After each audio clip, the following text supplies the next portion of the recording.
Welcome to the Cyber Business Podcast, where we feature top founders and entrepreneurs and share their inspiring stories. Now, let's get started with the show.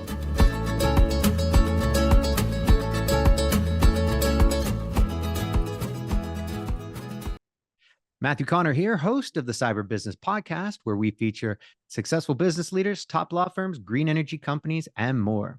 Today, we have another great episode in our Founders Series. Today's guest is Rich Walker, the founder and CEO of the leading financial form software company, Quik. Rich, welcome to the show. Hey, my pleasure to be here, Matthew. Well, thanks for coming on. Before we get in too far, a quick word from our sponsors. This episode is brought to you by cyberlinks.com. That's cyberlynx.com. Do you know if a hacker's in your system? Most people and most companies don't until it's too late and the hacker's already done damage. A hacker's job is to bypass your security, so companies need a way of knowing when someone has gotten past their security.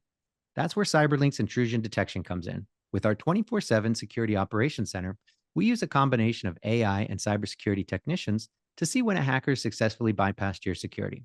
So if a bad guy gets past your security, we'll know right away and be able to kick them out. Find out more at cyberlinks.com. That's cyberlynx.com. And now back to our show. Rich, again, thanks for coming on.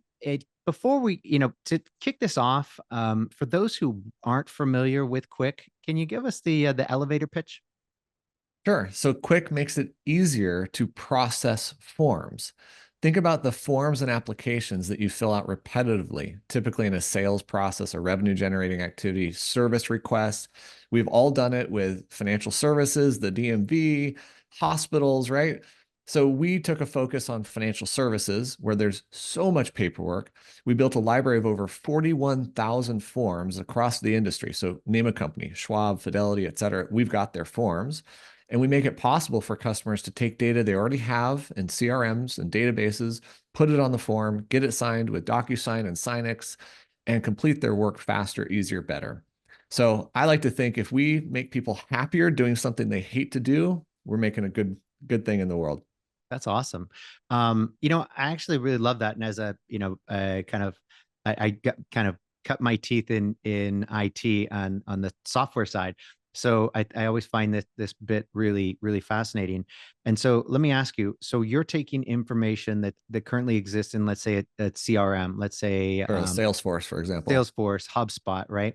And now you have an integration where they can then just kind of drop that onto a form, or how's that work?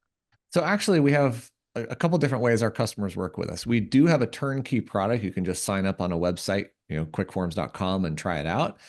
But that's the smaller product. What the most of our customers do is they use our APIs, which are the components underneath software to operate and interact and communicate. We built everything on APIs since 2004. That gives our customers tremendous flexibility. So let me give you an analogy. You can go to Ford Motor Company and you can buy an engine.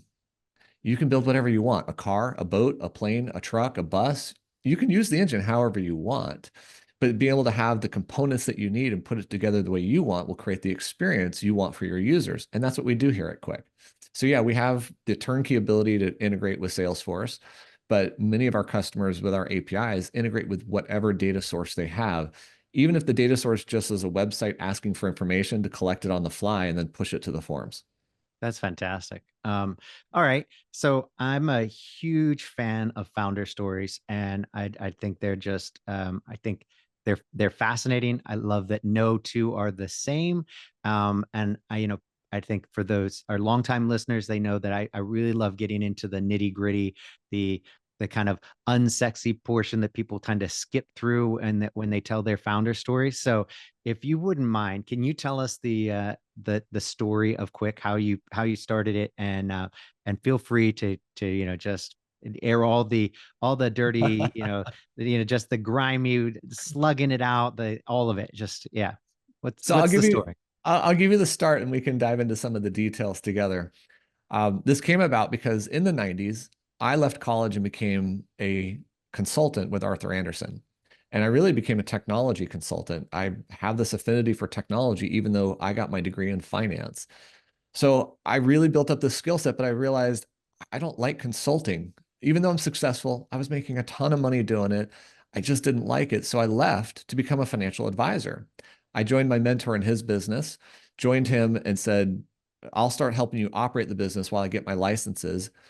Doing that, I saw all sorts of inefficiencies and started building tech so I could solve for those inefficiencies and make our practice better. And one of the things that I did when I got my first set of clients was I hand wrote their forms because I didn't want them to do it. They wouldn't fill it out right. They wouldn't even do it, frankly. So I did that work and then showed it to them so they could sign it. And I thought, man, I'm going to make $4 an hour with my time now. And I was charging 200 an hour as a tech consultant. That's right. So that was late 2000, early 2001 when I got my first client. So what do I do to solve that problem? I built tech that would fill out my forms. And frankly, Matthew, it was a hack. I took an image of a form, put it into Excel, I overlaid fields on it, connected to an Access database so the data would flow, and then I could print it off. And it wasn't perfect, but it was pretty good. Yeah. And everybody started calling me, the home office, the branch office, operations team, like, how did you do this? This is 2001. We can't do this. How did you do this? And everybody kept saying, give me your software. Well, like I said, it's a Microsoft Excel hack. I wasn't just going to give them an Excel spreadsheet. That's right. Plus, there's a huge problem. How many forms are there?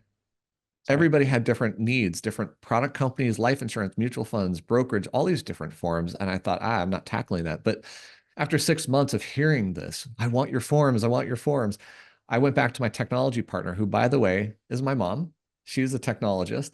And I said, why don't we put this together? So we did our first install February 11, 2002 with our product. You asked for the gory details. Yeah. The install failed. Love it. I never built software before. I had never had to install software on a Windows computer. Yeah. So it absolutely failed to install. We went through the process for hours and multiple days and finally got it. So February 11th is the day it actually installed and it worked. And then within about 2 weeks, the gal whose full-time job was handwriting forms, she called us up and practically in tears said, "You're going to change my life." And we're like, "What do you mean?" She's like, I'm spending 40 hours a week handwriting forms. Now I'm down to 4 hours a week filling out forms. 2 of those hours is correcting data in my database. So really it'd be about 2 hours a week of filling out forms. Wow. And I love this because like a decade later, I caught up with her. She had gone on to become a certified financial planner, then the VP of marketing for the parent firm. Like her career flourished because we empowered her to do her best work, when paperwork's nobody's best work. Yeah. So yeah, that's how we got our start. I'll tell you one other side, which is the naivete that my mom and I had. We thought, okay, we have this desktop product that people can just buy it and install it. And they'll pay us $150 recurring every year to keep the forms up to date and keep using the product. So we'll sell 1,000 seats. That's 150,000 in revenue. We'll each take 50,000 in salary and 50,000 to run the business, and we'll just go, right? It'll be a great start. Who can't get 1,000 users in year one? Well, that would be us. I was going to say that's everybody. We got exactly 6. I'm holding up my fingers. 6 paying customers in year one, because suddenly you realize, wait a minute, people want to download the product, not get a disc in the mail. We didn't want to send discs. So we had to figure out how to put a website together and do e-commerce, charge a credit card. Yeah. I'm sorry, authorize.net and Stripe and all these systems didn't exist. Yep. So we found ourselves building and building and building. I mean, other things like you sign up a user and you want to send them an email with their username and password and a welcome letter. And 3 days later, how to use this feature. And 5 days later, what do you think of the product? And 8 days later, your trial is going to be up in 2 days, right? You have this campaign. There was no email campaign management system. So I built it myself. Wow. We just kept building and building and building. And in year 2, we got up to 76 paying users. Nice. Yeah. I'm going to stop and let you ask me questions if you want. No, I love this. Please go on. Year 2, you're at 76. This is fantastic because this is the stuff that people skip over. They just want to get to the end. No, this is fantastic. I love that. Yeah. Well, actually, the one question I do have, and I do want to come back to year 2 plus. Yeah. So your mom's the technologist. How did this? Was she always in? Was she a software developer? What's her story? Well, the truth is I'm a technologist and I built this software. She's a technologist because she was doing training, computer training. She built Access databases, Excel programming. She automated offices, and she was working with a bunch of financial advisors to automate their workflows and build their custom charting systems and portfolio management systems, et cetera. So all of this was Microsoft world. Yep. And I was good at that too, in terms of, Excel macros and just automating things, because that's what I did for myself as a consultant, make my life easier. But when it came to saying, let's build the commercial software, I said to her, you go build it and then we'll go sell it. I'll help you with selling and marketing. And for about 4 months, she just couldn't get to it. She was too busy with her consulting work. So I said, I'm going to build it. And I did. It took me 4 weeks. I couldn't believe it only took 4 weeks. But Wow. the biggest challenge, you're going to find this funny. The biggest challenge was having never built commercial software and having never actually used a full-fledged software Hmm. development tool. I couldn't get past step one. If you read a software development book and it says, um, start with this thing and say hello world and show that little hello world on the screen, they skip over a step that is inherent. How to open the software to do the development in and start the process, like the first page. They skip all that. And it took me like a week to figure out that stupid step. Once I got that, though, I started understanding how the lines connected together. So I was teaching myself software development, reading all sorts of books, and it came together really fast because I knew what I wanted it to Yeah. do. So we had it built in 4 weeks, and then we realized, oh, you have to also build an installer to install it on on the Windows operating system, and that was a whole different game as well. But yeah, she and I collaborated on it and worked on it, but then starting the company together, she took over a lot of the administration operation stuff while I did the software development. And sales was just an, oh, by the way, we'll try to figure that out as we go. I was writing letters to companies trying to get them to look at our product. It was really, really hard, man. Yeah. Well, let's dive into that. So your first, few customers, I'm assuming they're people that you were already kind of working with, right? Yeah, network, right? You Hmm. network with people you know. I had been an advisor, so I was still an advisor at that point. And so a few people would get interested in it. There's an irony to all this. There was a competitor and still a competitor. Ooh, do And the tell. irony is, had I, as a financial advisor, found them, I would have just used their product. I would never would have built this. I honestly would never. Why would I build it if I could have just used their product? Right. And by the time I had built the product, then found them, I was in a different position then because I loved the software. I knew where this was going to go. Now I could look at them and say, I can do better than what they're doing. I can have a better user experience, better customer experience, better pricing model, any of those things. And I loved being competitive at that point. Yeah. Now, here was the hard part. So imagine this. I'm going to use a good analogy everybody's going to understand. A lot of people love the show Game of Thrones, right? I think that's an Yep. HBO show. It is.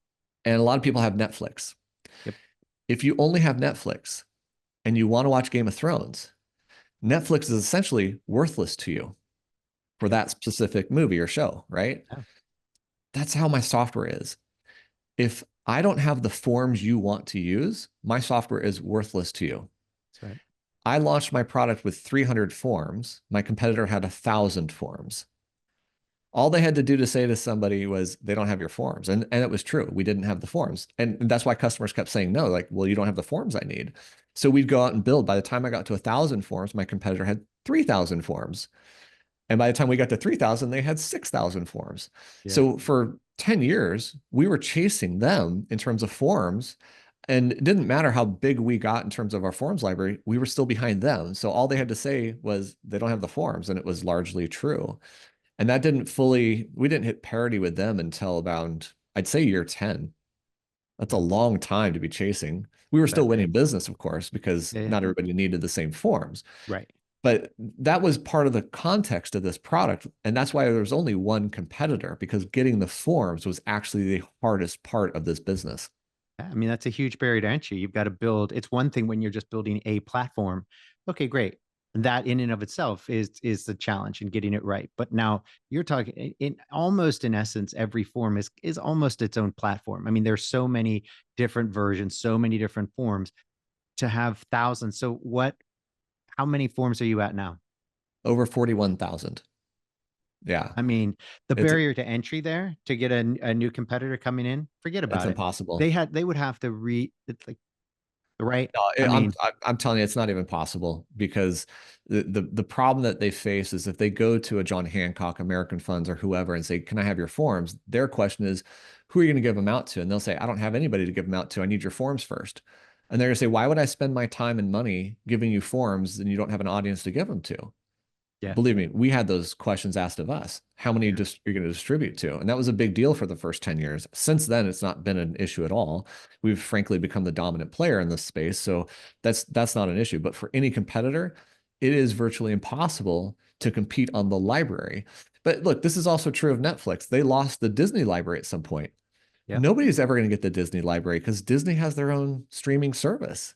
They sure do. Yeah. Right. So it's a really interesting business from that standpoint. We could go into other industries where forms are prevalent. In fact, we are. We're in the immigration law space.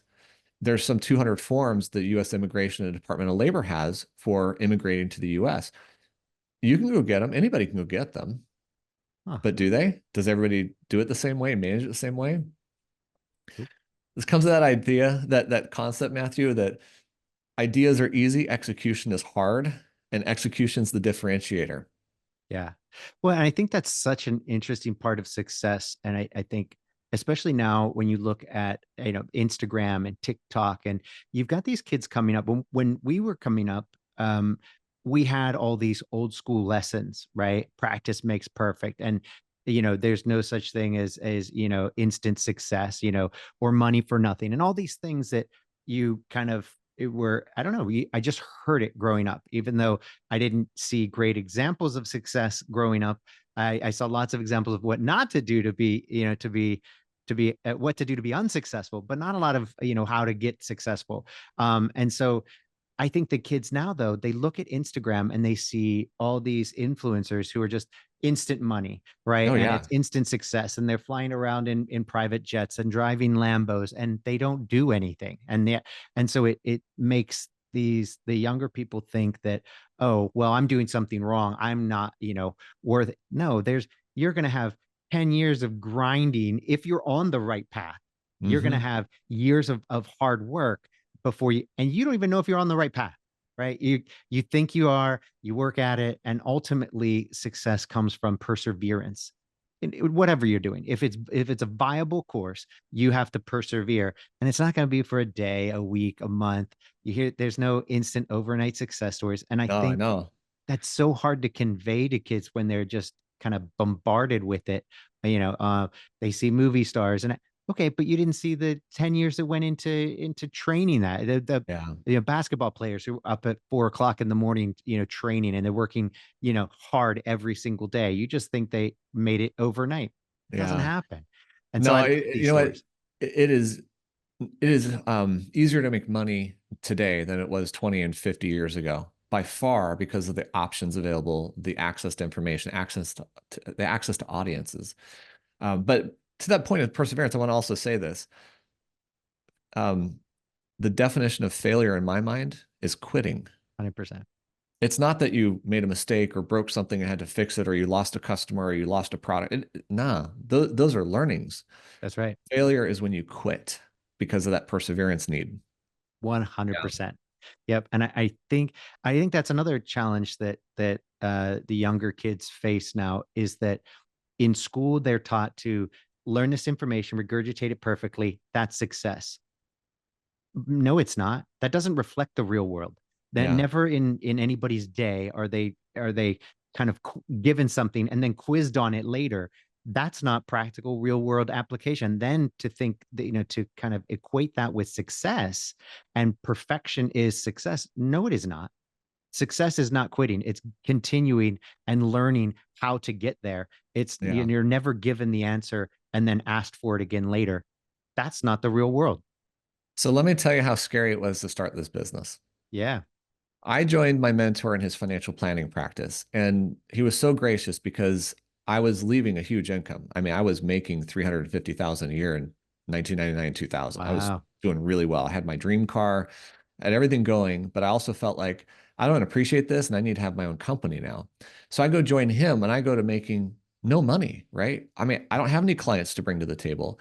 So he says, here's what we're going to do. I'm going to split my revenue with you 50-50 right now. So you're going to have an income. Wasn't a huge income, but it was now an income I could survive with. And he said, we wrote this all out in an agreement. He said, if we split ways within 2 years, you owe me back the money. Otherwise, you're going to build this business with me and buy me out over time, which was a great success plan for him, successor plan. Well, within the 2 years, we figured out we didn't really want to work together. And then I had the software product, right? So he's the one who actually suggested we quit. I hadn't come to that conclusion yet, but he's like, I think we should just part ways. And that was about a year, a little more than a year into it. So suddenly I'm faced with, I have no income. I had the software business I want to build, and I owe him a bunch of money. Yeah. And he kept asking, well, how are you going to pay me back? So what I did, I sold my dream car. Everybody wants to know it was a 1997 BMW M3. Nice. So I sold that, cashed out the money I had from that. I cashed out my entire 401k I'd saved up through working for others. And I Wow. paid massive penalties on it. And I came over and handed him a check for everything I owed him. Wow. And he was stunned. He's like, how did you do this? I said, it's not your problem. I took care of it. He's like, no, seriously, how'd you do this? And I told him the story, and he's like, oh my gosh. He's like, that took balls. That's something I would have done. And he's this New Yorker who's like tough.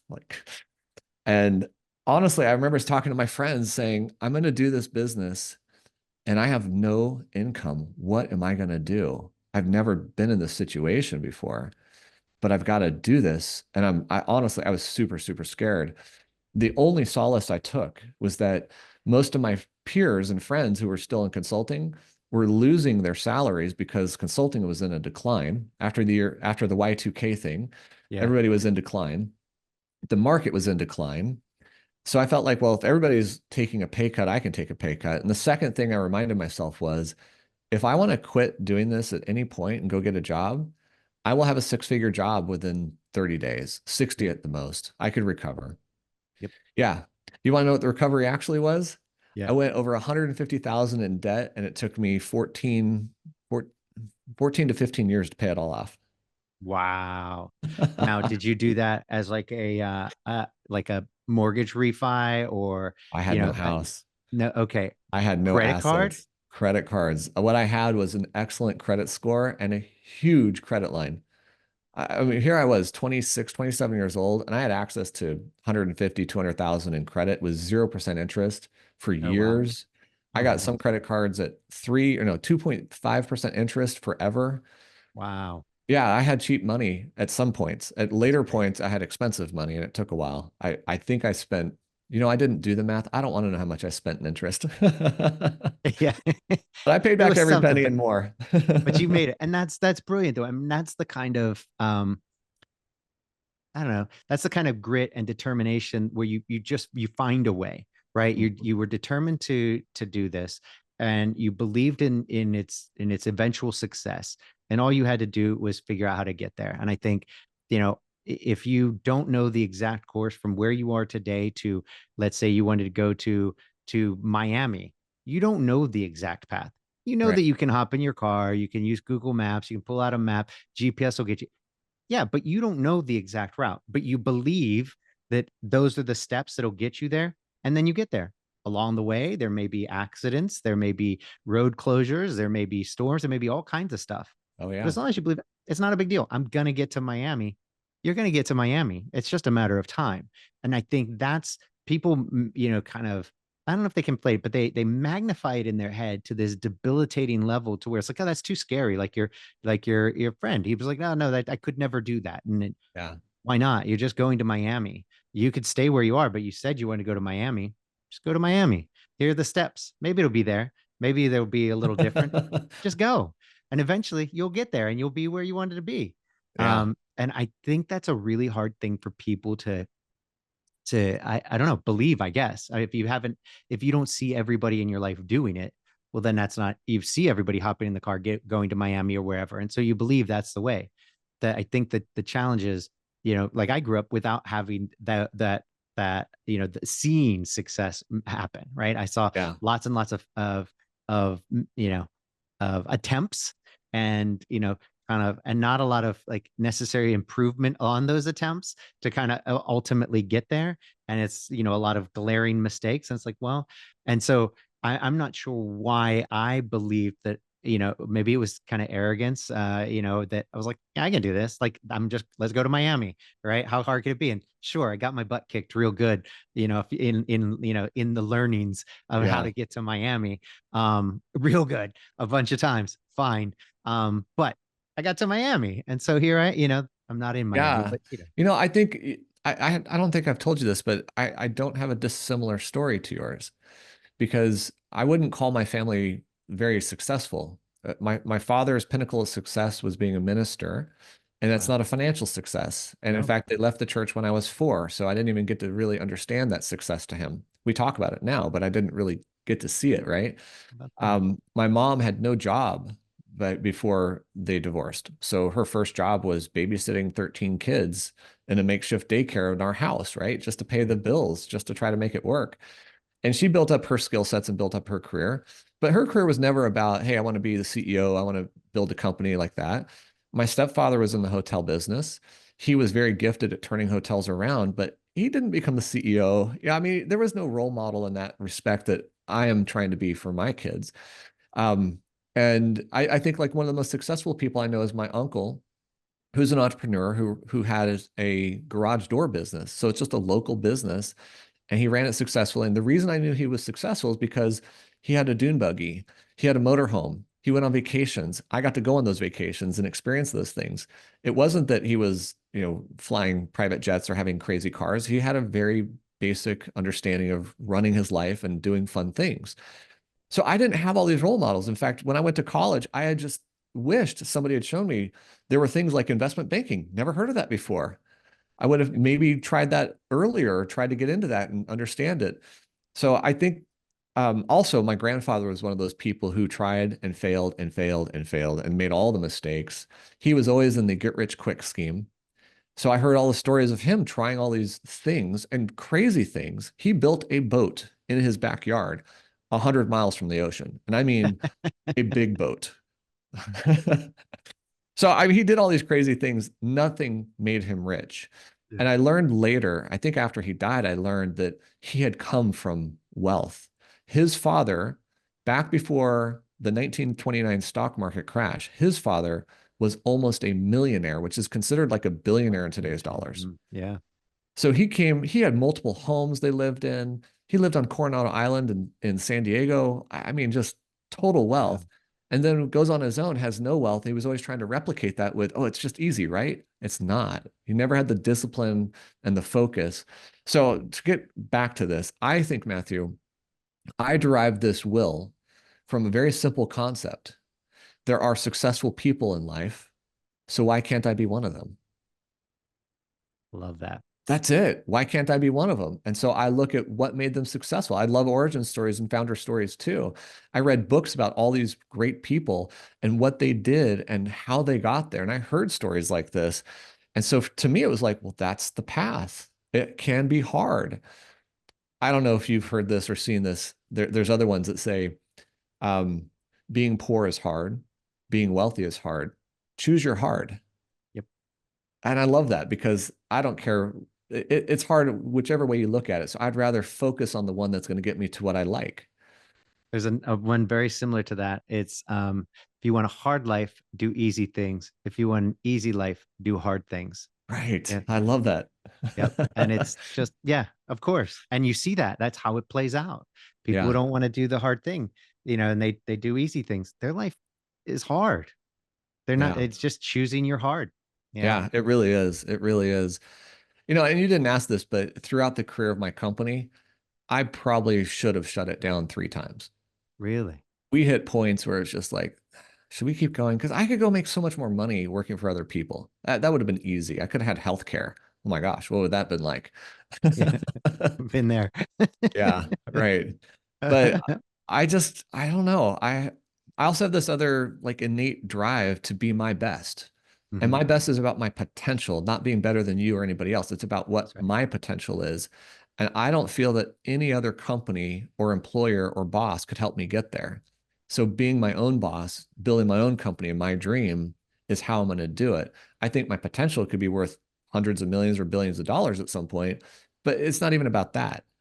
It's about doing what I see as the right thing to do. And that actually ends up helping people, which I love. Yeah, I think there's a couple of really great things that you touched on there that I'd like to kind of explore a little bit, and I think that that one is the helping people. All too often you hear that, oh, it's not, that cliche of it's not personal, it's business. Mm. Bullshit. There's nothing more personal than business. That is how we provide for our families and ourselves. It is our life that we spend most of our time, working. And so I think that business is very personal, and I think that the responsibility of a business owner or CEO, the leaders, is to create an environment that does good for, creates a good environment for the people working there. You create good products that add value, and in doing that, you're doing something good for the world. You're making the world a better place, even if it's just providing a good living for the people there. So yeah, it's very personal, and I It think is. it's nice to hear other business owners kind of taking that same approach of that is the good thing in life. And I mean, there's so much good to be done in business. It's not always about the bottom line. Yeah. No, honestly, this is what fuels me. I used to think, oh, I can get rich doing this. And honestly, that was some of the strongest fuel to get out of bed in the first early days. Like, this could make us $1 million. Awesome. But once you get into the grind of it all and you realize the money's not coming fast, you start to focus on what are you doing for people. And so there's another way I look at this. When I was a financial advisor, I had a guilt about asking people to pay me for my services. Yeah. Let me put it this way. So, Matthew, to hit your retirement goals, you're gonna have to save 15,000 a year. Sorry, make it 16,000 because 1,000 goes to me. I felt guilty taking out of people's retirement or college plans or whatever. Software, I don't feel guilty about charging for it Yeah. because of how it's helping. And so what I realized is, am I going to be a financial advisor or a software company? I figured I can help more advisors help more clients than I could personally help clients. And to me, that's super gratifying because we now reach over 100,000 financial professionals. We generate, I mean, Wow. last month it was something like 1.5 million forms. That's a lot of people who didn't have to fill out forms by hand. So Wow. we're having a tremendous impact. And another fun fact is just kind of, oh, by the way, we save a tree worth of paper every hour of every day through electronic forms generation. And then we plant those trees with Arbor Day just to make sure it's real.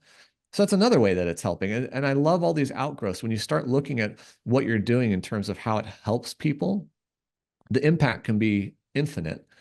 And therefore, there's no such thing as scarcity anymore. I'm looking at how many more people can I help? How many other industries can I help? Yeah. And this is the other thing that people I think sometimes forget. If you work so hard to build an amazing product that actually does help people, you're not selling anymore. You're really focused on, I have this amazing thing that people need to know about so it can help them, Yeah. not sell it to them. I want to help. Yeah, I think when you get to that point, and some people will call it, kind of the value, really valuing yourself, valuing your product. But I like your perspective on it. It's far better and more tangible in creating something that actually helps people. Now your belief in this is actually helpful. And one can argue that no, the value is right. Yeah, you now value that product to the point where it's going to help people. Tomato, tomato, however you want to look at that, two sides of the same coin. But I think it is, and it ties into that guilt that you were talking about earlier, even for a lot of entrepreneurs who are in the service industry. Like when I started Cyberlinks early on, there, that guilt of charging money for something, even though we had provided a service, we did, and then Mhm. it ties into the how, valuing your time, valuing what you've done for them. And it's this whole the psychology of, entrepreneurship, getting to the point where you have created enough value in your product and service, and then you understand that, and that you're now bringing this that is helping them, and now there's no guilt involved there. You understand and appreciate the value of this thing that has helped them or is going to help them, and so it's not even a matter of that.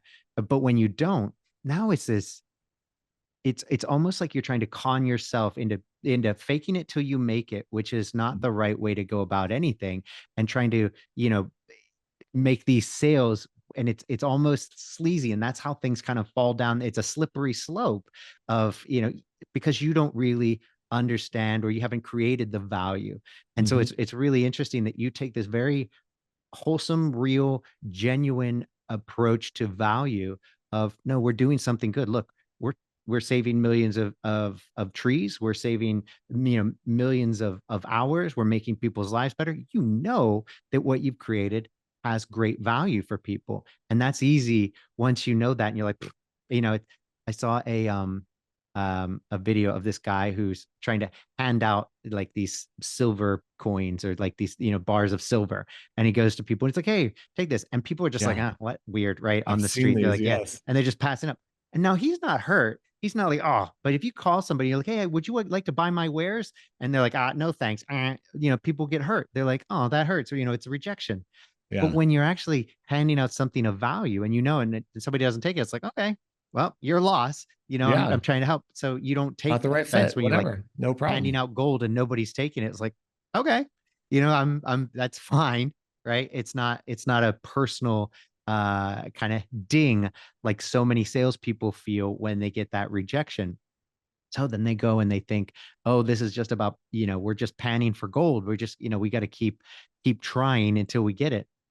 And then they're still trying to work on those hurt feelings all the while. And that's why sales is tough. Well, that's the wrong approach. But I love how you flip the script in the right way, and you give people this really great way of seeing it. It's that, no, we're doing something good. This is really valuable. I'll offer kind of the underpinnings of it. Before I started my company, and I had worked at dozens of other companies, I realized company culture is what made me thrive and excel. And bad cultures made me want to leave, and good cultures made me want to stay, right? I never found the exact culture I wanted. So I defined my own, and I decided that's how I will build a company someday. And then here I go start this company. Well, those are the 4 core tenets of my company. I'll tell you quickly what they are. Please. And they're all important. So it's not about the order. Design software so easy to use it doesn't require a user guide, meaning make your processes, your products, your services intuitive and easy. Second, provide outstanding service at all levels all the time. I look at it this way. If you can't get help with the product you have, your product is worthless. So you have to, in fact, I've learned more recently, your service has to outperform your product at all times. Third is do what you say you're going to do. Be accountable, be trustworthy, and just follow through. Even if it's to tell you, I don't have the answer yet, I need more time. I'm going to be accountable. Fourth is love what you do. I don't mean every task. Love in general, what your role is, what your company is doing, et cetera. So I put those 4 things in place for me, not realizing what it was going to mean until years later. And somewhere around 2010, so 8 or 9 years later, a friend of mine, Aaron Ross, said, I wrote a book, and he said, has anybody read your book? I'm like, why would they read my book? It's about self-improvement. And he's like, because they don't know you. They would know you more through the book. And I said, I can't reconcile this. I can't reconcile being an efficiency expert with software, a tech guru, and a personal help person. Like, how? And so he walked me through an exercise that helped me realize what is my core purpose in life. It took me about 3 months, by the way, to figure this out. This wasn't simple. But what I realized, distilling it down, is my core purpose in life is to empower others to be their best version of themselves. So therefore, I can't do anything that's not perfectly aligned with that. I just can't. So I can't sell against that. I can't work against that. But then let's back it up a step. If that's my core purpose as a person, what's my core purpose as a company? And it comes from the culture. It distills down to empowering others to do their best work. So now it's not about selling forms or software or services. It's about, how do I empower you to do the work that you love so that you can do it your best way, so you thrive and excel in your job and your business and your company, your industry. And oh, by the way, I have services that help you do that, whatever that service is that fits that need. So that gives me unlimited potential in terms of product definition. Obviously, I'm hyper-focused with forms, but it also means I'm not selling. I'm trying to empower. And that to me feels good when I'm talking to customers. So yeah, I don't get hurt if nobody feels empowered and they walk away. It's not the right fit. I can't empower you if it's not the right fit. So I'm not going to be ashamed of that. I love that. You know what? That is about as good an ending as you could possibly get. Rich, that was fantastic. I absolutely love that. Before we go, can you tell everybody where they can find out more about you and Quik? Sure. So our website is Quik Forms. You can spell it Quick or Quik. Our actual spelling is Quik. But either way, quickforms.com is where you can find out about us. You can find me on LinkedIn. I'm Rich Walker. If you find me, I have the checkered flag next to my name in there because I like race cars.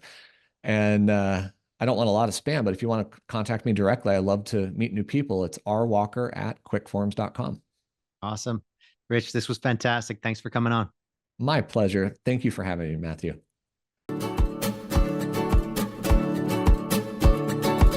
Thanks for listening to the Cyber Business Podcast.